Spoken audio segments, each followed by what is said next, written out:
Toi, t'es vraiment la police du chauffage. Je suis la police du chauffage? Ouais. Ah, c'est bon. Bonjour la famille, ravi de vous retrouver pour une nouvelle vidéo. Aujourd'hui, on va parler énergie. On va vous expliquer comment, avec notre petite famille, on a réussi à réduire notre consommation d'eau, d'électricité et de chauffage. Le chauffage ici au Canada, c'est très important, ça dure longtemps. Il y a au moins 5-6 mois de chauffage ici, donc on va vous expliquer comment on a fait. Et surtout, restez bien jusqu'au bout avec nous, parce qu'on va vous annoncer à la fin de cette vidéo une grande nouvelle, un grand changement pour nous en tout cas. Allez, c'est parti!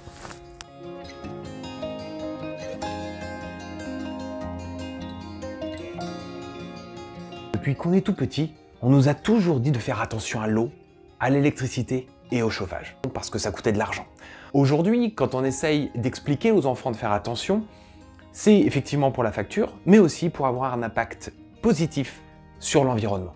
Alors justement, on a demandé à Lily Rose et Charlie ce qu'ils ressentaient, comment ils faisaient attention et surtout pourquoi ils faisaient attention à l'eau.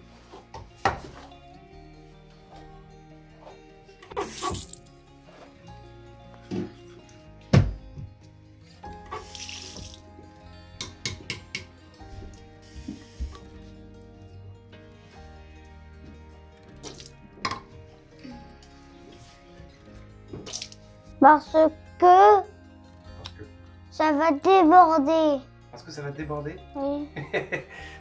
Est-ce que tu tires la chasse d'eau à chaque fois? Non, Pourquoi? parce que c'est précieux. C'est précieux, ouais. Quand il y a 1000 pipis, je tire beaucoup la chasse d'eau. 2 fois. 2 fois Ouais. le pipi. Je fais attention à l'eau. Ben parce que ça gaspille de l'eau. Et l'eau va dans les tuyaux, après ça gaspille tout. Parce que si on n'a plus d'eau, ben on peut plus boire et avoir soif. Et on peut peut-être mourir. À 3 pipis. Non, pas à 3 pipis. Quand je vois que c'est vraiment beaucoup de pipis, je vais... Ok, je tire la chasse. Ok. Je coule l'eau. Je mets un tout petit peu, je ferme tout de suite et après je mets du savon et là je frotte et là j'ouvre l'eau et là je fais vite et là je ferme l'eau très vite.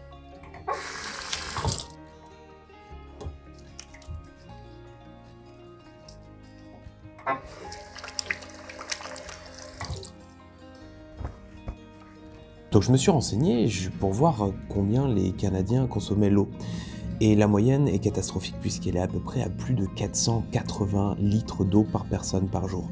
Titre de comparaison, par exemple la France, c'est 143. Depuis qu'on est arrivé dans cette maison, voici ce qu'on a mis en place pour réduire notre consommation d'eau et surtout impliquer les enfants dans cette démarche. Le temps que l'eau chaude arrive tout en haut dans cette vieille maison avec un vieux système, ça peut prendre 1 à 2 minutes, donc c'est plusieurs litres d'eau. Les douches, on privilégie les douches par rapport au bain. On fait couler l'eau, on arrête l'eau, on se savonne et après on se rince. Donc je me suis renseigné sur le site de la ville d'Halifax pour voir quelles étaient les recommandations pour économiser l'eau. Tout ou presque se passe dans la salle de bain. On l'a vu évidemment avec les chasses d'eau. L'idéal c'est d'avoir une dualité de chasse d'eau, petite et grande. Et puis installer un pommeau de douche qui permette une pression faible de l'eau, notamment, parmi d'autres exemples évidemment. Maintenant, on a demandé aux enfants comment ils faisaient attention avec les lumières, l'électricité, etc. Regardez. Quand tu vas partir à l'école, est-ce que tu laisses la lumière allumée ou est-ce que tu l'éteins? Je l'éteins Pourquoi? parce que après... Est-ce que c'est bien d'avoir la lumière allumée quand il n'y a personne? Non. Non, exactement. Mais pourquoi il y a la lumière allumée ici? Bah, c'est pour qu'on te voit bien à la caméra. Tu as raison. Et quand on va partir de la pièce, est-ce qu'on éteindra la lumière ou est-ce qu'on la laissera allumée? On laissera éteindre. On les éteint bien sûr parce que sinon ça gaspille de la lumière et on n'aura plus de lumière après. Quand on est arrivé dans cette maison, j'ai fait des recherches. Quelle est l'énergie primaire pour toute l'électricité de notre maison?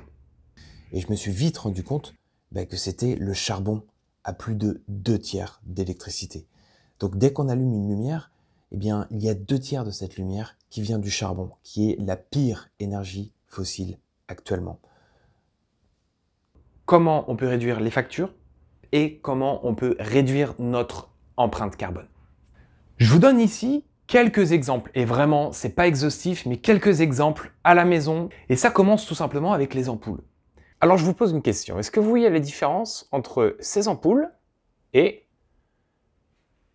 cette ampoule? La consommation d'énergie est 10 fois moins importante ici avec cette ampoule LED qu'avec cette ampoule à filament.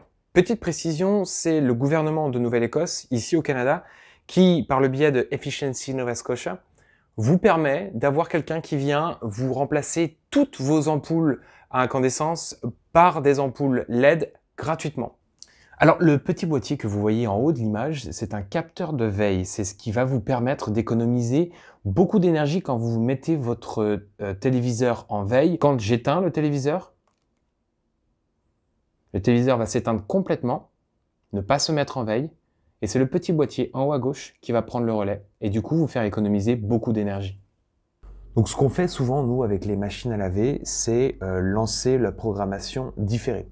Ça permet en heure creuse de faire des économies d'énergie et aussi des économies sur la facture. Cette bouteille, c'est un vestige en fait. Nous, on utilise maintenant une lessive qu'on fait soi-même à base de savon de Castille ou alors à base de cendre. Ce sont deux recettes différentes.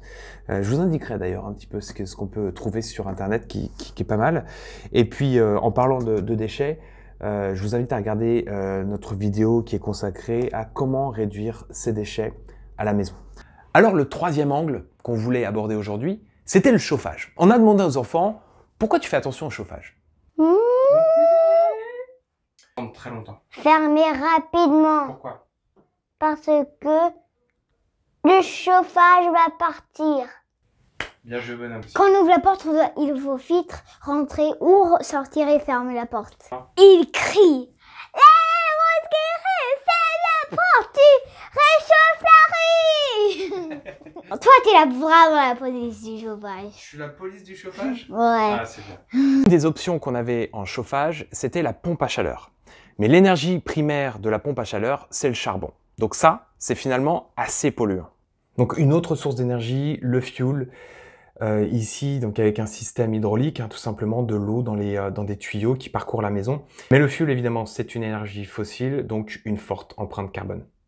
Donc on a fait l'acquisition d'un insert de cheminée. En plus d'avoir évidemment beaucoup de cachets, il nous a permis de faire énormément d'économies d'énergie et de ne pas utiliser le fioul et l'électricité dont l'énergie primaire est au charbon. Et en plus de ça, on a aussi un aspect autonomie et résilience parce que quand on a 3 sources de chaleur différentes, l'une quand les 2 autres ne marchent pas, par exemple lorsqu'il y a une tempête, c'est extrêmement satisfaisant. Les voisins sont venus faire la fête plusieurs fois ici quand personne n'avait d'électricité. Donc chauffer au bois, ça nécessite un petit peu de travail, effectivement. Ce que je fais, c'est qu'avec avec un copain qui a un terrain, une fois par an, j'allais sur son terrain et j'allais couper son bois. Donc il avait une tronçonneuse, une fendeuse, et puis il me livrait la semaine d'après, etc. Après on fait sécher son bois. Et puis voilà, après c'est juste simplement aller chercher le bois, etc. Mais ça permet quand même de chauffer pratiquement toute une maison, tout un hiver. On réduit incroyablement les coûts. Et puis évidemment le cachet de la cheminée. Mais outre ça, on fait des économies d'énergie et c'est super satisfaisant quand c'est nous-mêmes qui coupons le bois, qui allons le chercher, le fendons et puis allons le chercher dans le jardin simplement pour chauffer la maison.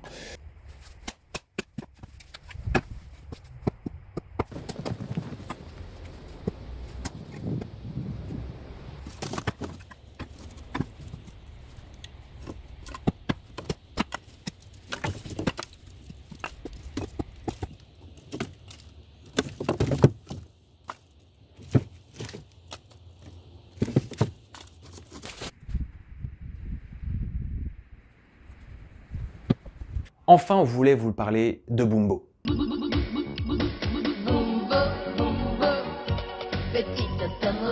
Bumbo, c'est notre petite automobile. On l'a choisi sur des critères précis. On voulait que ce soit une petite voiture, on voulait que ce soit une voiture qui consomme peu, et on voulait que ce soit une voiture plus ou moins écologique. Et donc rester dans la petite partie éco. On aurait pu choisir, surtout avec 3 enfants, d'avoir un plus gros gabarit, plus de confort. mais ça aussi impliquait une empreinte carbone beaucoup plus élevée. Voilà, j'espère que cette vidéo vous a plu. J'ai adoré la faire moi de mon côté. La liste qu'on vous a faite aujourd'hui n'est pas exhaustive et on a envie d'aller beaucoup plus loin. Dites-nous en commentaire comment vous faites à la maison pour réduire votre empreinte carbone et puis comment vous faites aussi pour réduire votre consommation d'énergie en général. Je vous avais dit qu'il y avait une grande nouvelle à la fin de cette vidéo. On a décidé, et je pense que ces deux éléments vous le montrent, de quitter Halifax, quitter la Nouvelle-Écosse, le Canada, pour revenir en France. Entre-temps, il y a un voyage. Un voyage de 3 mois ou presque 3 mois. On va profiter de notre présence en Amérique. On vous en parle dans une prochaine vidéo évidemment. En tout cas, d'ici là, prenez soin de vous. Et puis, si cette vidéo vous a plu, n'hésitez pas à partager, à aimer, à en parler autour de vous. Ciao!